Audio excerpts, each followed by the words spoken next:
Tout de suite, LCI sur le terrain de la guerre en Ukraine. Bien sûr, cette guerre est aussi, vous le savez, et plus que toute autre guerre, une guerre de drones. Drones de surveillance et de repérage, drones d'attaque et de destruction aussi, souvent kamikazes. Et pour LCI, Hélène Bonnet s'est rendue dans le secteur de Zaporijjia à la rencontre d'un opérateur ukrainien spécialisé dans le maniement de ces engins redoutables. Vous allez voir que leur maîtrise n'est pas du tout évidente. En quelques secondes, le drone s'envole dans les airs et se fond dans l'horizon. Grâce à ses lunettes immersives, Mirailo ne perd pas sa trace. Il est comme embarqué à bord de l'engin. Depuis son transfert dans cette unité qui opère dans la région de Zaporijjia, ce jeune soldat ukrainien de 25 ans a dû faire appel à des compétences inattendues sur un terrain de guerre. Chaque fois que je mets mes lunettes et que je prends le joystick, je me souviens que ma mère me disait que les jeux vidéo ne me servaient à rien. Eh bien, si ce n'est pas un cas utile, alors qu'est-ce que c'est ?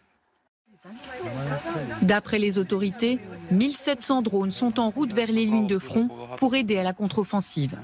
Mirailo a pour mission d'en tester plusieurs avant de les envoyer en opération. Nous devons donc vérifier chaque drone que nous recevons. Il peut y avoir des pièces défectueuses ou certaines choses peuvent ne pas fonctionner. Car du bon fonctionnement de ces appareils dépend la capacité des Ukrainiens à attaquer les lignes ennemies. Les drones kamikazes à vue immersive sont équipés d'une caméra et d'explosifs. Ils ne planent pas, ils volent à très grande vitesse, changent de trajectoire et sont difficiles à contrôler. Les moindres mouvements vers la droite ou vers la gauche modifient considérablement la façon dont votre drone vole. De plus, l'ennemi dispose d'un système de guerre électronique très développé. Cela cause beaucoup d'inconvénients. Vous ne pouvez pas travailler à partir de la même position plusieurs fois, car l'ennemi réagit, allume son système de détection et bloque nos drones.